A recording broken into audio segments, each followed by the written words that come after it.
Right, welcome. Today I'm going to be interviewing Andreas Kornevall, who I'll let him explain some of the things he does. I'll put it straight over to you, Andreas. Tell me a little bit about what you do, and then I'll ask you some questions. I'm I guess it's really difficult to define to define the work sometimes, but I would say I'm a tree planter, really. That's my foremost interest at the moment, is how to replenish and restore ecosystems. I've worked with, I run an environmental charity I've run for many years, and I'm always fascinated to see how the earth responds when you go in to try and regenerate and restore. So that's probably what I would say I am foremost, an ecologist in that way, which has led me to other areas. I used to go and teach in schools about trees, and the children always asked me, but we want to know the story about the trees. They didn't necessarily want to know how much carbon a tree would absorb. They wanted to know, what lives in trees. So there's all that. So I was within the scientific realm for a while, teaching at schools with that, doing tree nurseries in schools, which I still do. But once I found myself in an assembly and I was telling fairy tales and folk tales about trees, and that was really when my storytelling started to become more and more relevant for me, and I used storytelling in that, and then it led me to the myths, and it led me to other areas. I would say that basically storyteller and tree planter. Right. So I know you as a storyteller primarily, but also, of course, you play music when you tell stories. And of course, when people say that they're storytellers, that from the sort of logical point of view, that sounds quite nice and safe and everything. But of course, we know as a storyteller that tends to be underneath that safe exterior. There's a lot of stuff going on that feeds the stories. Absolutely. So tell me a little bit about your life, because you've got quite an interesting background, haven't you? Yeah, I mean, I grew up in South America when I was very young. I have an adopted sister from there. My father was working with the Red Cross. He was a great humanitarian, and I think what happened was I'm Swedish, but what happened at the time when I traveled around, when you peel off your cultural layers as a person, which I did quite early on, there were some things that still always stuck to me in my bones, and that was really the myths of the North, the northern myths, the stories, and the gods that obviously the troublesome and fierce and wonderful gods and goddesses that are in those stories. That really was the feeling where that I felt that was something quite true about myself. That mythological landscape, that mythography, it couldn't leave me, even though I traveled around and lived abroad for most of my life. So in that way, I've always regarded myself or seen myself as a heathen. I've always been part of that landscape, and I've always had a relationship to those gods and goddesses I would say for my whole life. That's interesting, because from I can sort of resonate with that from my upbringing, because I grew up in Cornwall, right, and what's intriguing about this is that you don't realise how out of step you are with everybody else, and well, I didn't realise that until I was much older. Because when you grow up in an environment where your friends can turn around and say, "Oh yeah, that plant over there, that does this," and or don't do that because the pixies don't like that, and that's completely straight. And of course we've lost so much of that within our ability to see the world and engage with the world. And for me, I think that is part of that creative aspect of the mind, where it's the limitless ability to think expansively, you know. And I think that's something that, when you were talking about, because I've heard you tell a lot of northern myth stories, and that's the thing, that there's an expansiveness about the story, isn't there? Yes, they move from, I would say, they take us to the genus loci. They take us to the spirit of place. Yeah. Which is, if you look at that, you can say that all the land weights and all the spirits of place combined is the genus loci, or the genius of the spirit of place. So the myths, and especially also the folk tales, they take us there very, very quickly. But then what the myths do is they bring you up to the cosmology suddenly. So you've got the tree in your garden. Let's say whether it's a yew or an ash or a birch tree, and you can hear the story of that tree, but through the myths you can also hear that it actually has a very big role to play in the entire cosmology. So suddenly you're confronted with something that not only does it provide you with sustenance in terms of meaning, of why it's there and the relationship that you can create with it, it also gives you a larger, expansive view of the entire universe. One of the major stories in the Norse myths is about the ash tree, and the ash tree is holding up the Milky Way, it's holding up all the planets and all the stars. And that's become a very alive in our imagination, and I always say that I think that's the roots of our tradition of bringing the tree home, especially during winter solstice, and hanging the orbs and the stars around it.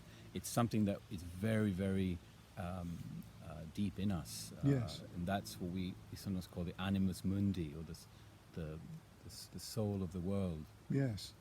Which is a tree.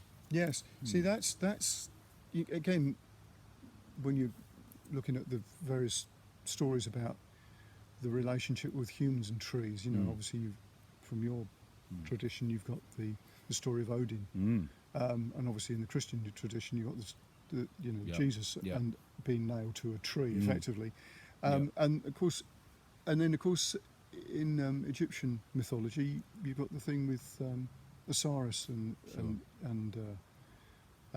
being sort of buried in a tree or something, like, you know. It's a persistent story, isn't it? And you think, well,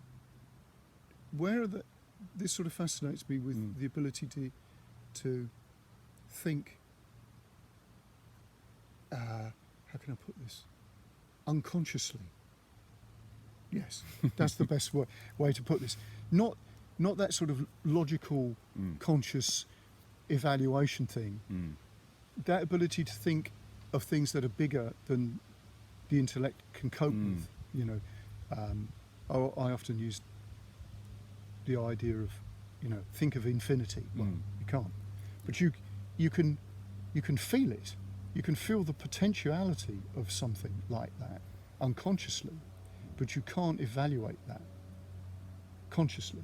Yeah, and I think that when you're talking about, you know, I hear you talking about the tree and how it influences us. You know, we end up doing things. We just think it's, oh, that's what you do at Christmas, etc. We're actually still influenced by the unconscious connection. It's just that we have lost that doorway, if you like, to that. So when did you end up in what you said you were in South America? Yeah. When did you end up back in northerly climes? Oh, that's really oh goodness, it's a long story. But I came back to Sweden quite early on, so I was young then, and so I spent my teenage years there, very important years, as we know. Yeah. lots of rites of passage happened there. And then Okay. I was. I can imagine that's. Yeah, and then I was thrown into another part of the world. I came to England 2000. I came to England, so I've been here now. But I left in between. But I've been here more or less for about 15 years. So yeah, but what I find interesting, what you said there about image. I think Hillman, the psychologist, he's got a great phrase. He speaks Well, about. James Hill. Yeah, James Hillman. He speaks about the image of the heart and how when imagery speaks the language of the heart. Another way of looking at it is there's two strands of knowledge. The Greeks always insisted that we had the logos strand of knowledge, which was this kind of intellectual, scientific, the objective, effectively, which is very important. Most of our universities and schools teach this, but it's a way of quantifying the universe. It's a way of seeing it in numbers and facts. They don't necessarily tell us the whole picture. Logos tells us maybe half the picture. The second half of the picture, which is called then mythos, which is mythology, that gives us the subjective, the personal. And that's when you enter into the image of the heart, the image of love, of poetry. You don't want to use the language of logos when you're hand fasting or baptizing your child. You want the language of the heart, the images of the heart. Yes. Which I think mythology brings. Yes, and I would add to that list what you're saying, writing songs. Exactly. Yes. Because otherwise you end up with a, which you do if you ever try to teach people songwriting. A backing track only. Yeah. Exactly. The backing track is logos, whereas your melody and songwriting and voice is mythos. Exactly. And it's really sometimes I don't think we can do with I think they are separate. I don't think we should mix them, because you see what happens when this is the question a lot, is what happens when mythos gets mixed into logos, that we give rise to fundamentalism very quickly, because the terms and conditions are dictated by logos. The scientists will say, well, if you believe that the world was made in 7 days, prove it. And I know for a fact that we have people now in the deserts of Jordan, digging for the rib of Adam. It's a sad thing, really, that the mythos has escaped. Because the other, I love another definition from Salasius, which is a Roman writer in 4th century. He said that he made it very clear, myths never happen. They're not historical things, myths. They always are. And that gives us a very interesting route into the mythic imagination. Is that it's not a history. We're not going to go and find Troy.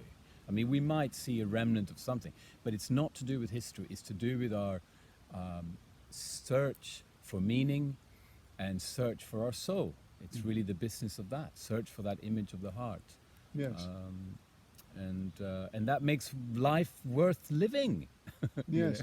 See, when you're saying that, the other thing that comes to mind about the danger of mixing mythos and logos is when you get in fact, Paul Kingsnorth says this about the ecological aspect, of people trying to speak the language of bankers.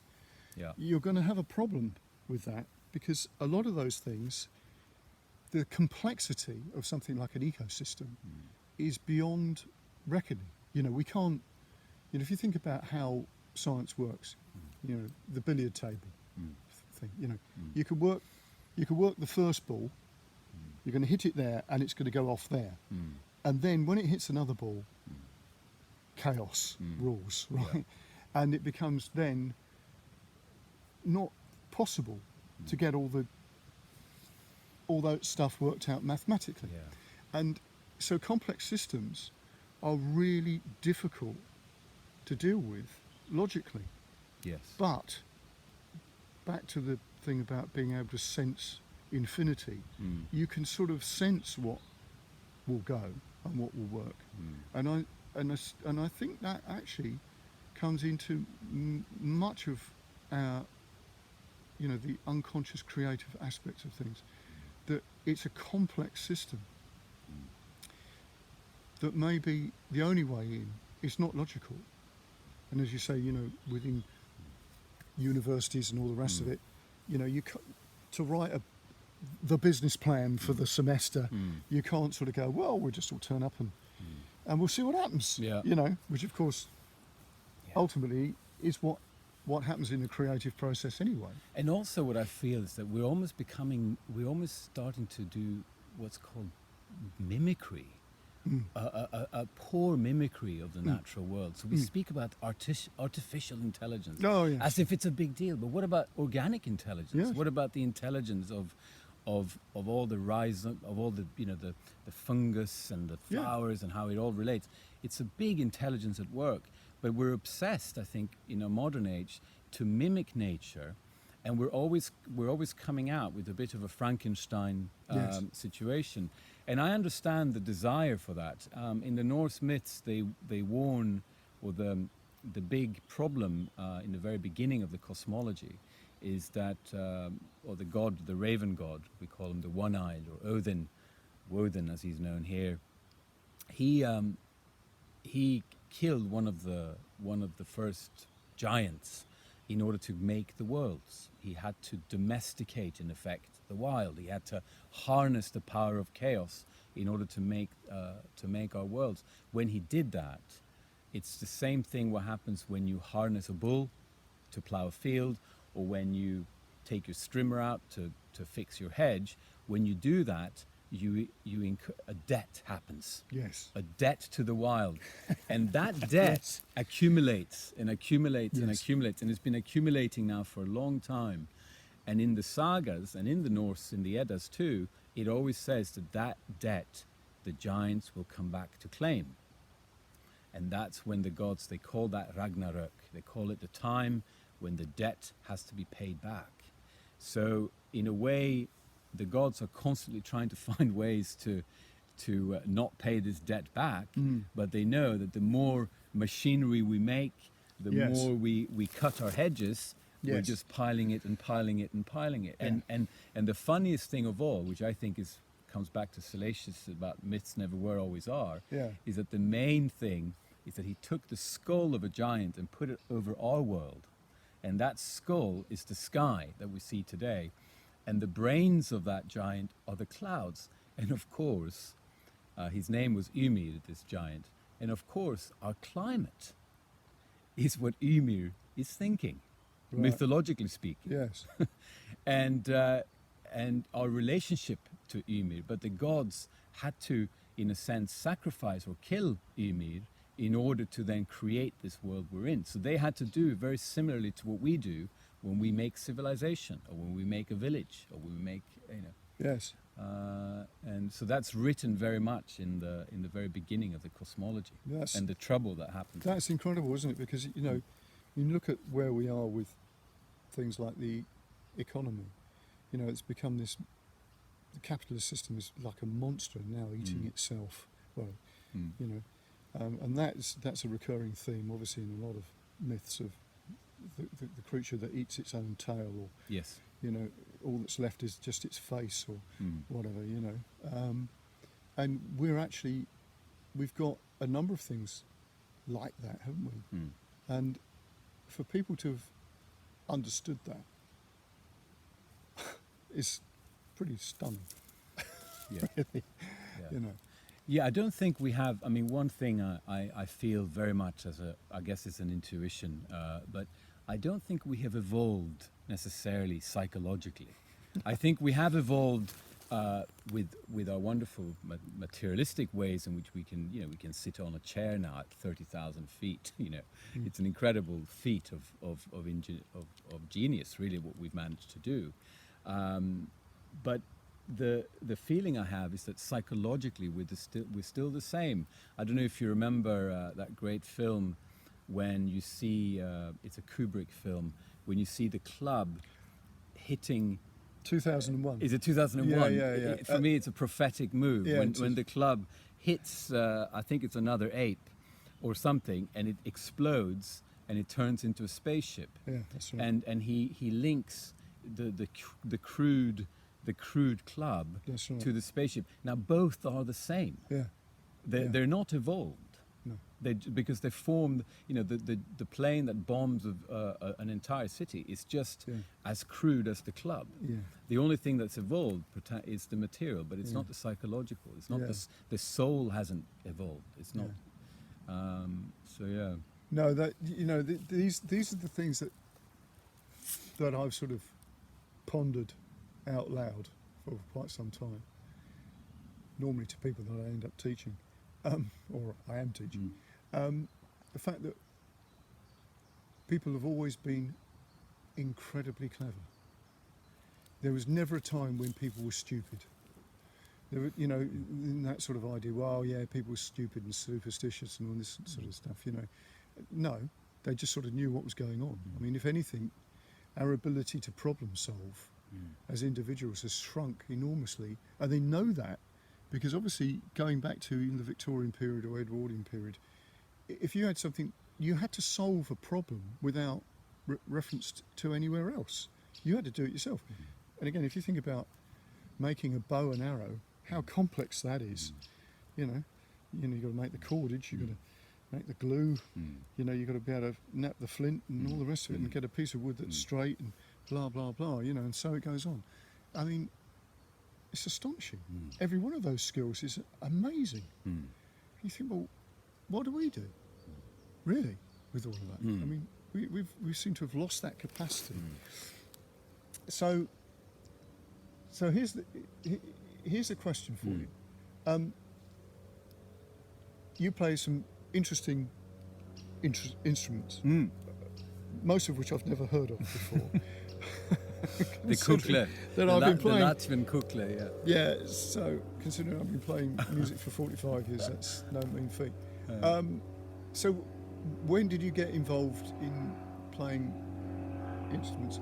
This is a lovely quiet spot apart from... Yeah. Is it somebody on a microline? It's interesting, no, but it's interesting you say that. I've got a friend who is I think he's a sound engineer. He loves working with sound. And he's got such sophisticated microphones now. So every time he puts them on to record sound outside, he's constantly picking up the turbine engine. Yeah. So the engine, I think you can pick up with microphones wherever you are in this country. Yeah. Even if you're on the very ends of the world, you'll always pick up the engine. This is something I've actually done one of the other videos on, which is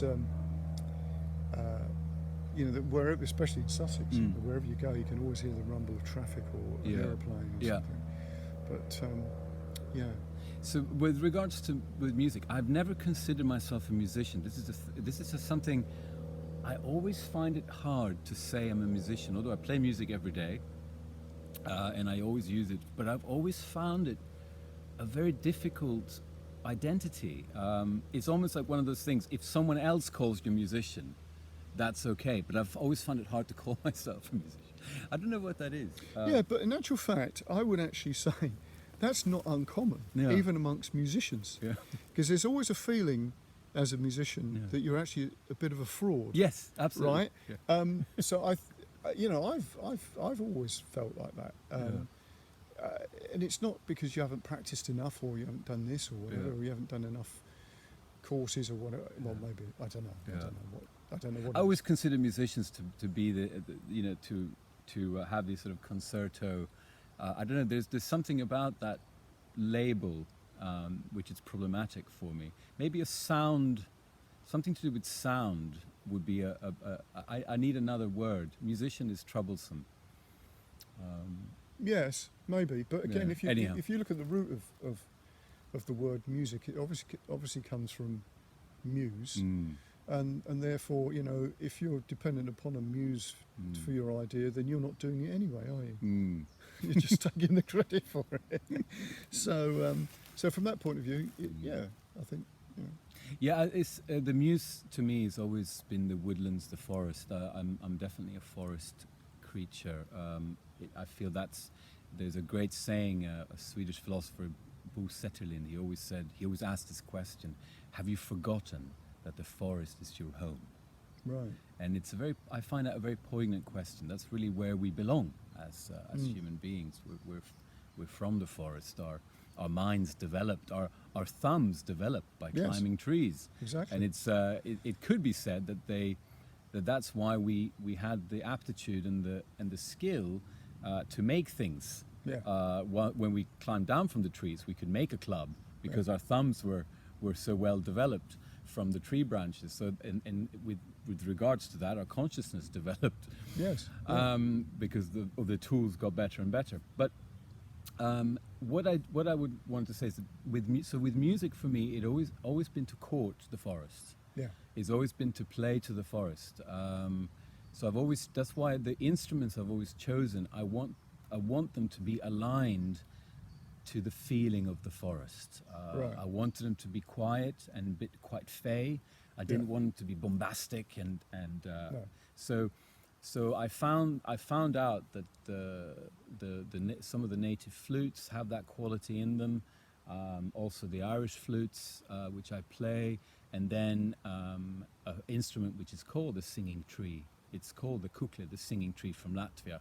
And when I first heard it, I said that's the sound that really, and it's an instrument really that is born from the deep forests of Latvia. And now I'm playing also the Finnish harps, the canteles. And it is said that if you play those harps well enough, you can make ships out of bronze. So I'm practicing every day, because I'd love to be able to make a ship out of bronze. That sounds amazing. I'm not sure we'd float it though. perhaps it's a bowl to look into. It's a magical thing. Yes, I know it is. I know it. So, yeah. Yeah. So, well, to the humble guitar, which is where I'm obviously I'm sort of. Yes, I think I've often thought with the guitar, it's it is a tree. Let's face it. Absolutely. You know. Absolutely. And it's a very interesting instrument because it's actually incredibly simple, but it has this ability to, when you can read the map of the guitar, if that makes sense, everything transposes easily, which it doesn't do on the piano, right? So you can play, obviously chords and some scales and things, and then you just move them and they just change key. Which is amazing, incredible. And what I've always found fascinating about it is it's an instrument that transfers itself around the globe with just incredible ease.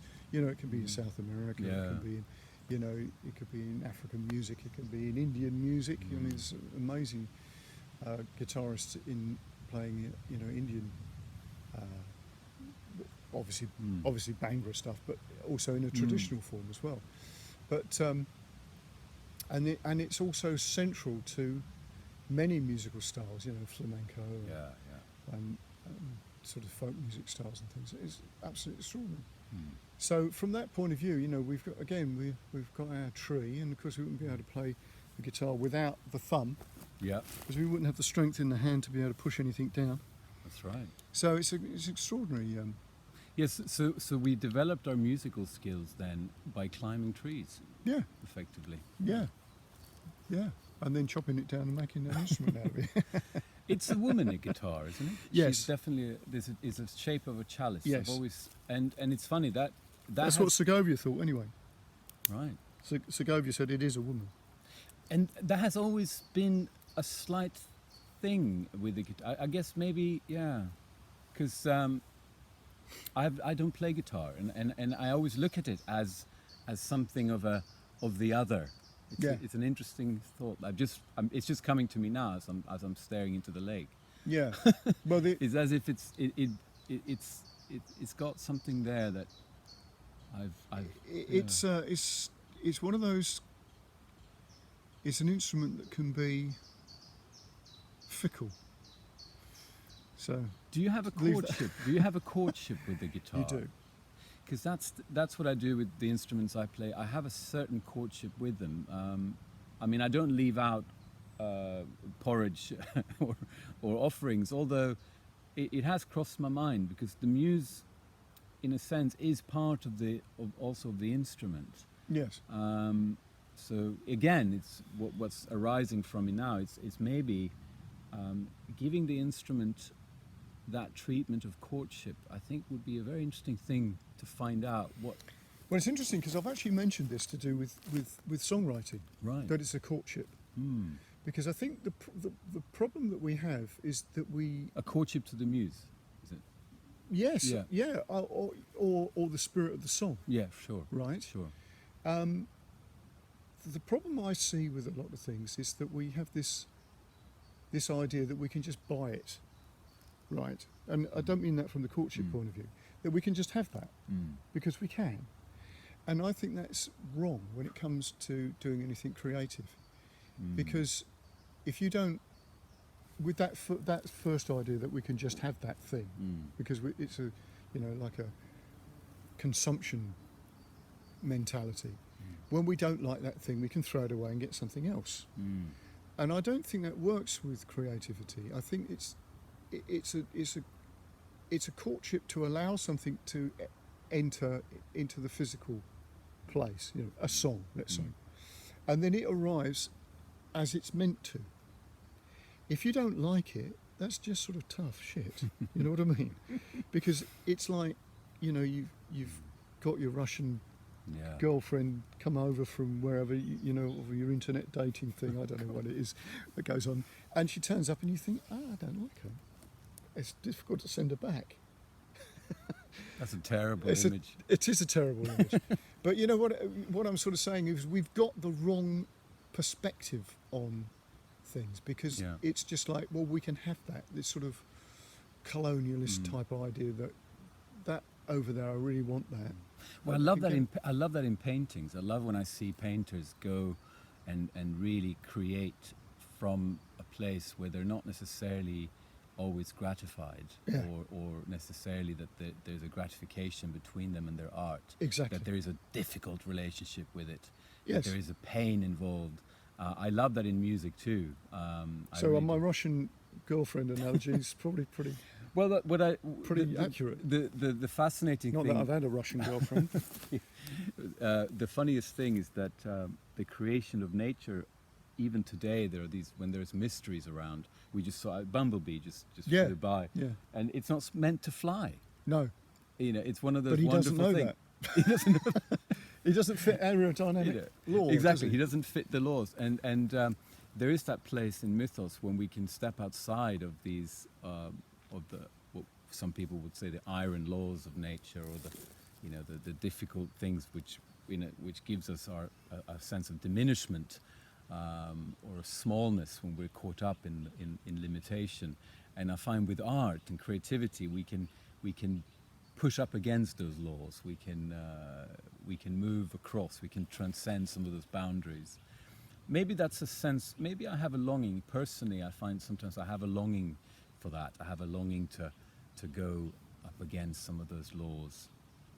They seem so set in stone. Yes, I think that. But don't you think that is the role of an artist? That's a big question, isn't it? In fact, probably artist is the wrong word, because again, why on earth were people painting pictures on cave walls? Yeah. There wasn't like, oh, this is my new gallery, is it? I mean, it's 3 miles underground or wherever it is. God knows. And they look like portals when you see those. Of course paintings. they do, and they come out of the wall, don't they? It's like there's it's like somebody stared at a wall and went, there's a ibex there, or whatever they called the, and it just sort of outlined, it was there. In the wall. So I think it's playing like sort of, I like this idea of wobbling time and space, that sort of thing, where when something that shouldn't happen happens. Yeah. And of course that happens a lot with music, particularly when you're working with people. And bumblebees. Yeah, I've never worked with a bumblebee, but although that was my nickname, the kid. Oh, right. Yeah. You were nicknamed Bumblebee, is it? Well, it was the bee kid. Oh, right. Yeah, so it was That's a great name. Yeah, it is. Yeah. So it's quite. So you're full of possibilities. Full of possibilities, yeah.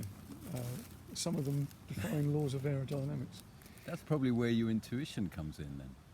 Because that's a kind of a bumblebee thing. It's not meant to happen, but No. it happens. No. Well, that's an interesting point. Or yeah. also when we look at when I do some divination work, or I do a lot of rune work, and I sometimes find that's again, this is not supposed to be happening, but it's happening. No.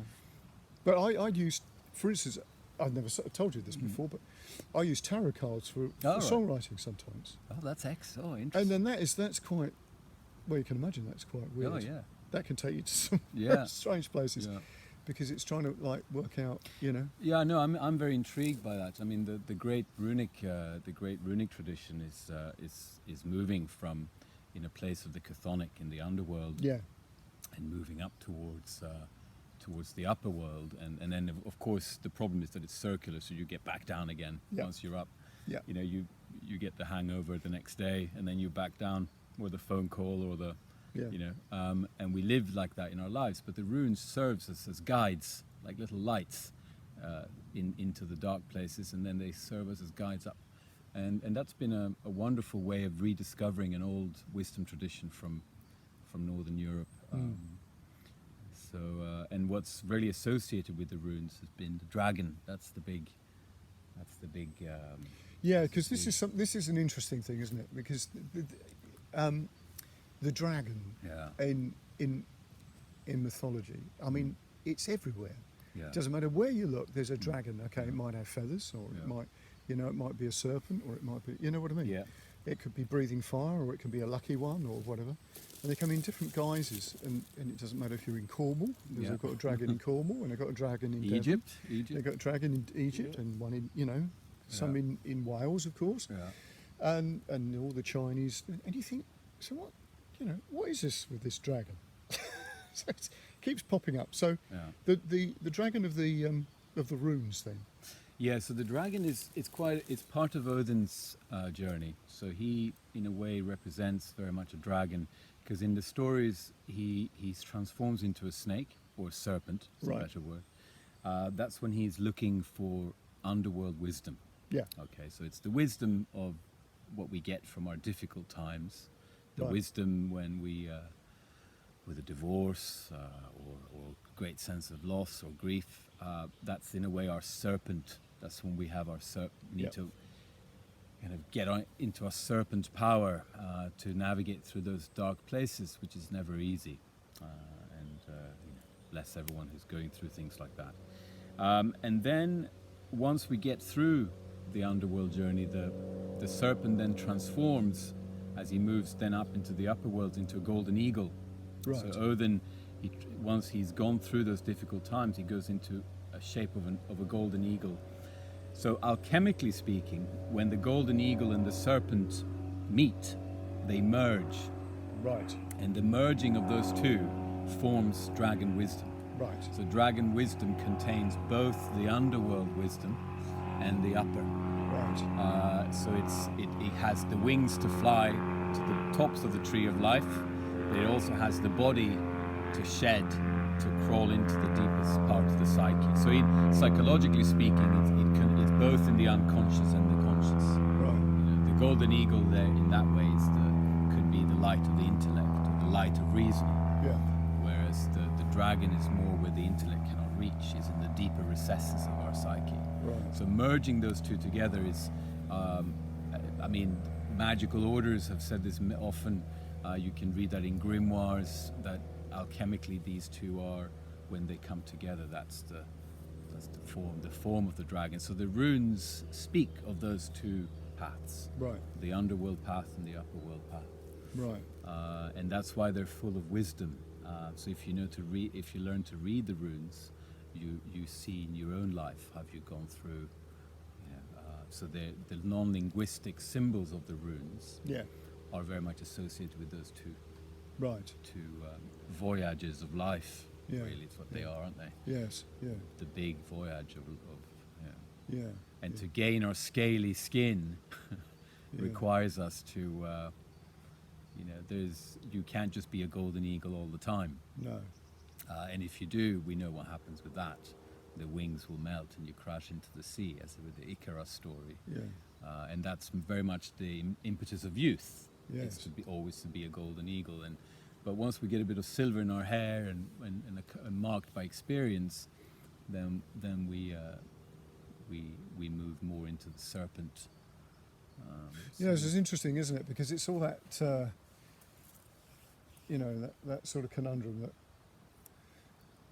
wisdom tends not to be wasted on youth, and then when you realise, oh yeah, I think I've worked that out, then you die. I love that. Wisdom tends not. That's a great quote. Yeah, it is. It is. Yeah. Yeah, it's not wasted on youth. Yeah. And but I've often sort of toyed with this idea about naivety as being a great tool instead of it being a problem, because when you're young and you're naive, you have a crack at becoming the rock star and the whatever. And of course, if you looked at the statistical possibilities of that working out, you wouldn't even do it, because it's just not possible. But of course, obviously, people manage to do that. So naivety. So what are you saying? We can't be rock stars anymore? Is that over now? Shit. No, you just have to be naive. Okay, I can be naive though. Yes, that's the tool. You've got to just sort of go back and get your naivety back. And I'm going to be a Kukli rock star. Play the cantele. yeah, I don't know if that would. Yeah. I That's don't know. funny. It's funny. I mean, crazy things have happened. So limitation then is an interesting thing. When we grow older, we get that Saturn Yes. sense of limitation. Yeah. Well, Saturn's an interesting aspect, isn't it? Yeah. Because it's Difficult character. cold and Yeah. Doesn't give a shit about too much. It's a chthonic power. It is, yeah. And I think, it is, tricky. So music. That's I'm intrigued to know, because you said, well, you don't class yourself as a musician. I sort of dispute that. because- Okay. Yeah. But what sort of moments have you had when you've played that you suddenly go, oh yes, that's working? I'm intrigued to know if you're... Oh, it just happened. I think it was yesterday. Oh, right. Yes, it happened yesterday. Yeah, just recently during this eclipse. We're on a. Oh, right. So- Yes. Always quite a tricky time, I find, the eclipse. But I'm reciting this poem. I'm learning a poem, and it's become one of my favorite poems at the moment. And it was a phrase which said, when he looked into her eyes, he could see the trembling starlight of the skies in the shadows of her unfolding hair. Something like beautiful. Yeah. And just as I was saying this poem, something was lacking. There was something had to bring the shimmering mirroring of her eyes in, and I played this cantele, this Finnish instrument, and it's as if the poem was in the strings. Yeah. I did barely have to say it. The instrument was speaking what was said on the poem, and I felt to be able to play that. Suddenly, I thought, wow, I've just invented a language. I felt like I was telling the story with the strings, and that was a great feeling. I felt elated for hours afterwards. Yeah, it was like a slight sense of relief. When you've written something or played something that you've worked on for a long time, and then bang, it's there. It releases you. Yeah, because I'm quite intrigued by the anomalies that happen in music when, if you looked at something logically, a song is good because it's got nice chords in it, blah, blah, blah, and then you get the song that's only got one chord in it. Yeah. Right? Or the repetitive riff, the sort of mannish boy, Muddy Waters type thing. And you go, well, that doesn't make sense. Why does that work? And you realise that, well, my take on it is that there is something else that connects up. that we don't really know. It's one of those things you know when you see it or hear it, but you can't quite work how that synergy works between like words and sound. I've sort of been looking recently into the whole sort of perspective of music being more ritualistic or religious or whatever, or spiritual, and how many people would have put religious texts to music. They all did it. Bach, Handel, you name them, they were all putting, the mass to such and such or whatever. And you sort of think, well, why did they do that? And on the face of it, it's what somebody was paying them to do it, which is possible, but I don't think so. I think a lot of it was part of their, if you like, their sort of courtship with the music, and and going back to what we were saying before about,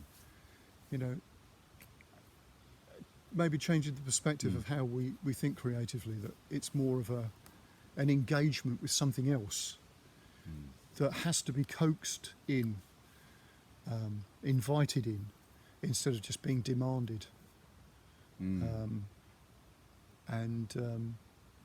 that somewhere along the line, payment has to be made.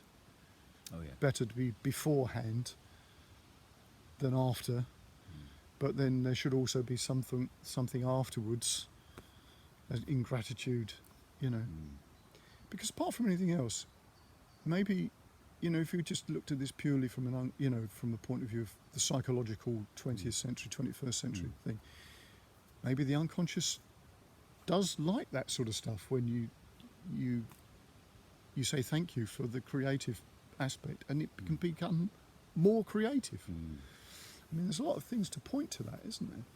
It could be a great a sense of offering. Yeah, absolutely. Because everybody's done that throughout time, and it seems a bit daft that doesn't work, if you see what I mean. Yeah. If people have done it for so long, it's only sort of now that we sort of think that we don't need to do it. Yeah. And I think that's a great mistake. Yeah. What would you offer to music?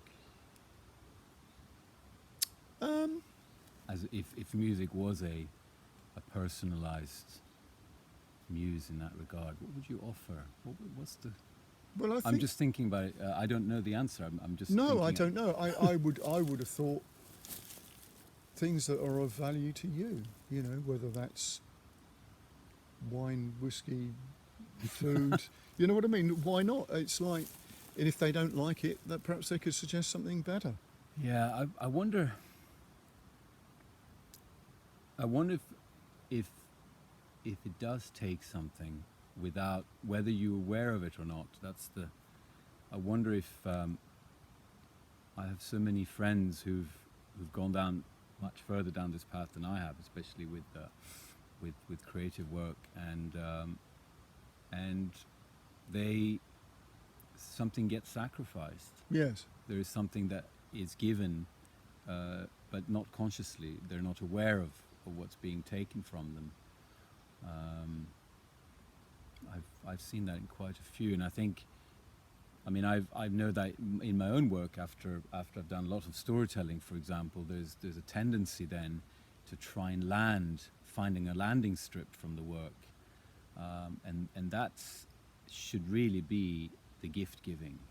It's when you can land what you've done. So if I've been working creatively for 4 or 5 days, or telling stories for a week, when I come home, I need to, how am I going to land this? Am I just going to open the bottle of wine, or am I going to do something more, such as maybe ceremonialize it, or make it visible, make it living, speak it, go to the forest, talk through it. So he doesn't take something from me, or he doesn't, in that regard, he doesn't, suddenly I find myself alone. What happened? Where's everyone gone? Well, Yes. You know, Yes. the muse. Yes. Well, that's what I. Ate them all. Exactly. But well, that's I've actually done. Metaphorically speak. Well, or literally. I actually did a little video about the muses to do with creativity, and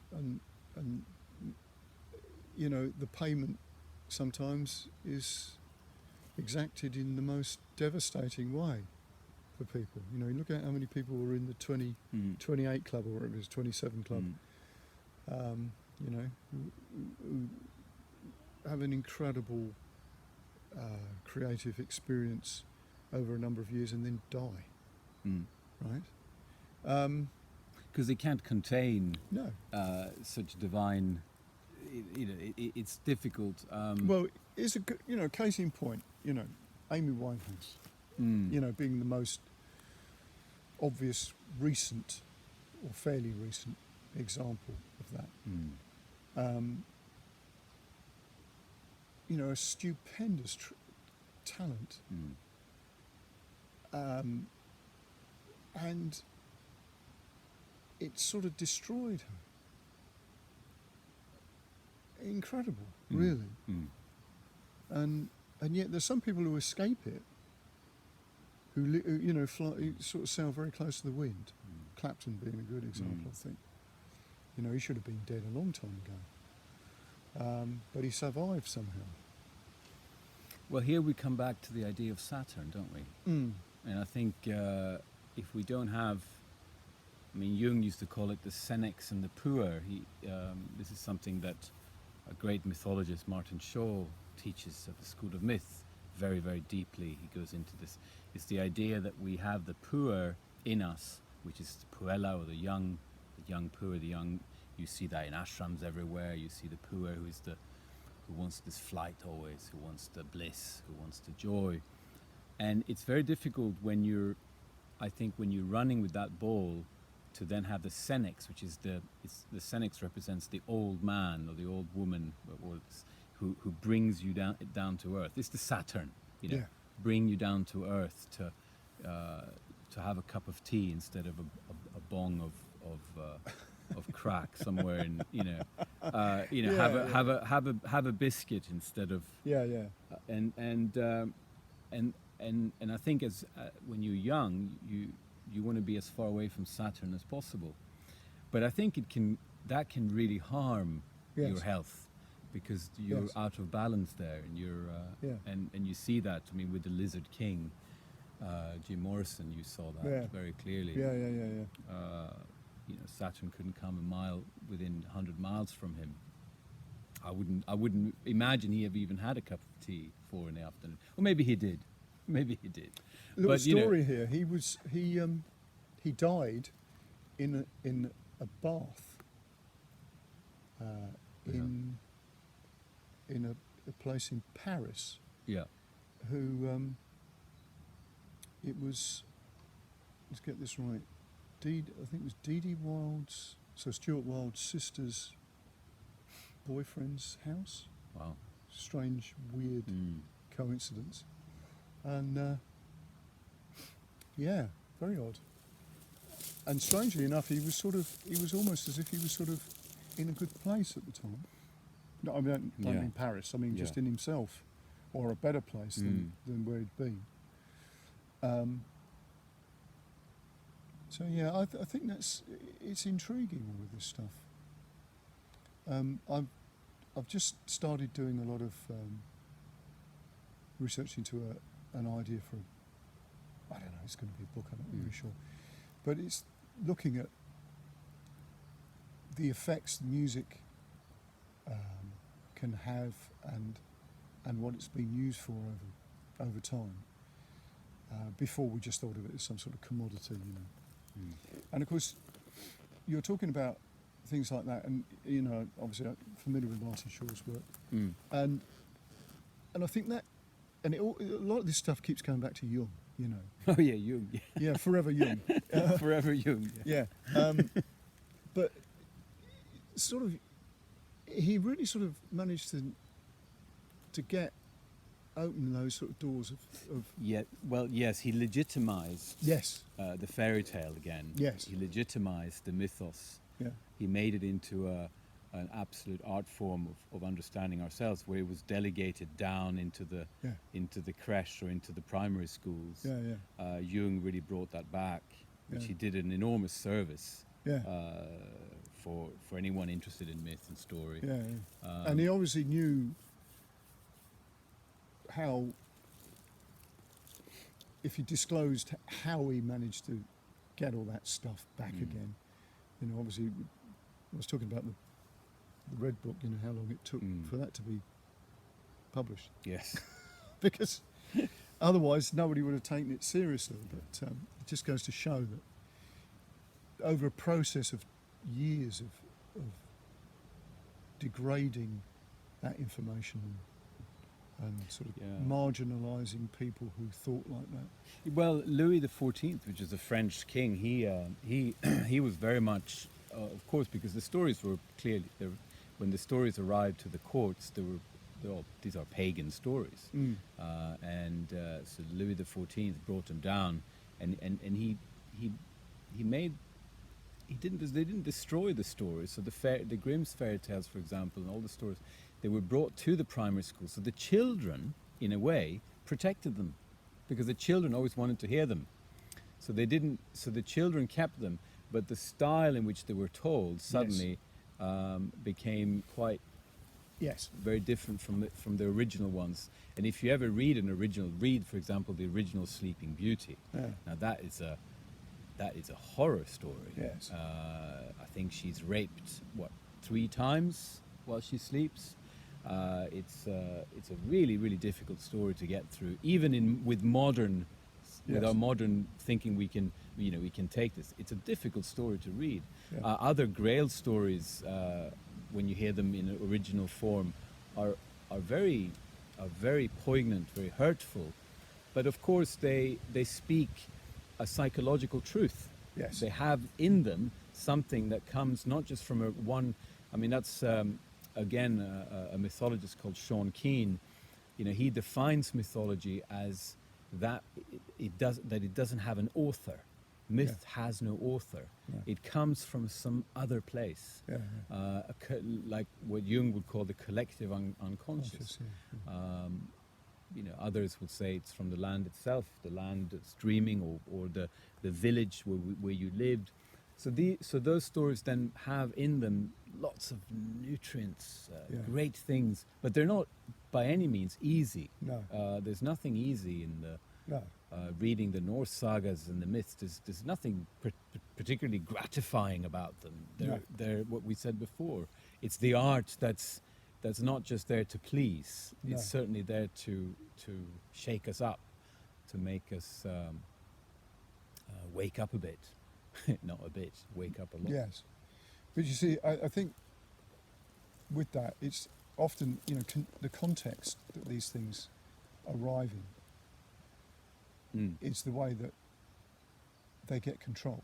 So when they end up being things that you can tell to children, the context has changed. Yeah, they have to be controlled then, of Yes, course. yeah, Of course. yeah. So although because you can't, obviously if you try to ban something, it actually becomes more powerful. And obviously, you know, that's evidenced by the fact that the people have carried on. I mean, the big story today, which I really do want to tell in schools. In fact, I'm going to tell stories next week, but I have to do B stories. But I want to do this one. It's the story of Narcissus. Yeah. And Ovid, who wrote the story, he's a prophet, because what he said is that the lake where Narcissus looked into, no cattle goes to drink, and it doesn't have a ripple. So he's basically describing the screen. And what we see today, and you know, this is I think he had he went to the scrying waters, and he saw something there, because when he describes it, and Narcissus ends up just looking at himself. Although he has all the knowledge, and it's exactly what's happening today. We have all the information in front of us, but we end up just staring at ourselves incessantly, over and over again. And And of course, the only thing we hear, and that's what Narcissus does, he hears the echo. Echo loves him, but he only hears her echo, you know, and he can't go towards it. But it's a wonderful story. I mean, no, it's not a wonderful story, but it's an important story to tell today, especially in universities or in places now that, you know, with the screen addictions that we have. It's a very much, we're living in narcissistic times. Yes, very much. Is it Okay. narcissistic? Is that what you say? Narcissist? No. How do you say it? I don't know. Okay, well. An You- age of you- narcissism. Yeah, we're living in the age. If there is a God now Yes. around, it's him Yes. staring into the lake. Right, so words of wisdom for somebody who wants to be creative then, Andreas, what would you say? Wow, it feels Or your younger self, maybe, words of wisdom. to your younger self. I received the best advice I got once. It was actually from Martin Shaw, because I wanted to do storytelling and all the rest, and he said you have to just show up to it. Right. So I think what that is for me, in a way, is that you have to step up and be there.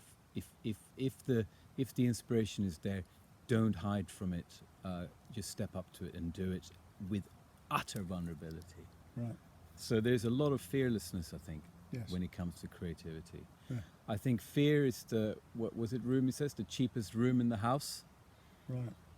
I think fear also is connected to the word fair.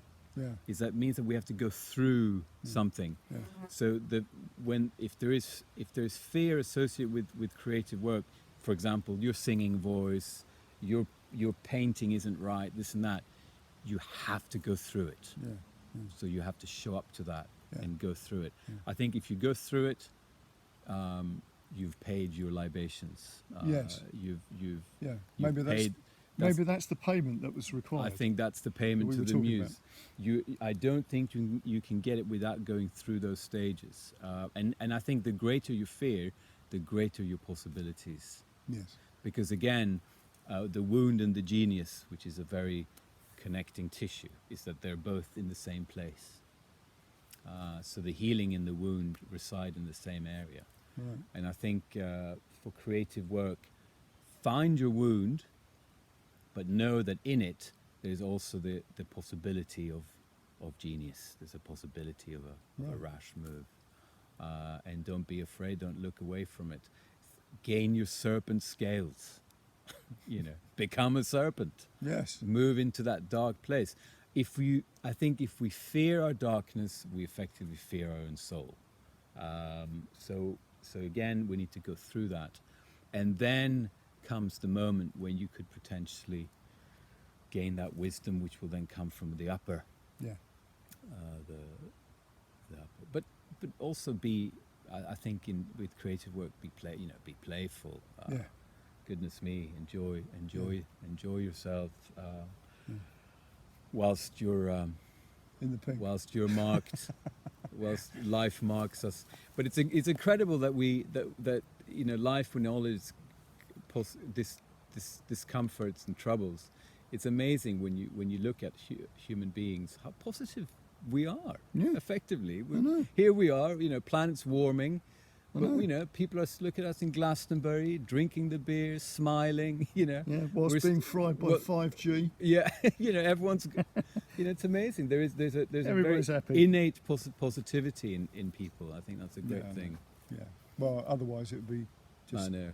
terrible. wouldn't We it? need that. We need that. So how can people contact you? How can they contact me? I run a very regular blog, which is no one can. Well, it's andreaskornevall.com. I'm also, if anyone wants to do any ecological work with me, I'm always wanting to hear about that, and that's info@earthrestorationservice.org. Yeah. If anyone wants to be involved with the charity in any capacity, I would love to hear from you. yeah, and I think that's about it. And maybe I'll see you up. I'll see you up the mythical paths. Yes. It's great chatting. Have we told where we're sitting? We're sitting Well, by a lake, by a lake. not a screen. No. Well, we do have something in front of us, but we have a wonderful lake in front of us. Beautiful place here. Lovely trees. Yeah, The old bumblebee. yeah. And the old microlight. Dragonfly. Yeah, there was a few actually. There's a few dragonfly. Yeah, Yeah. yeah. So there we are. Great. Yeah, that's good. Well, that Okay. was good fun. All right. Thanks ever so much.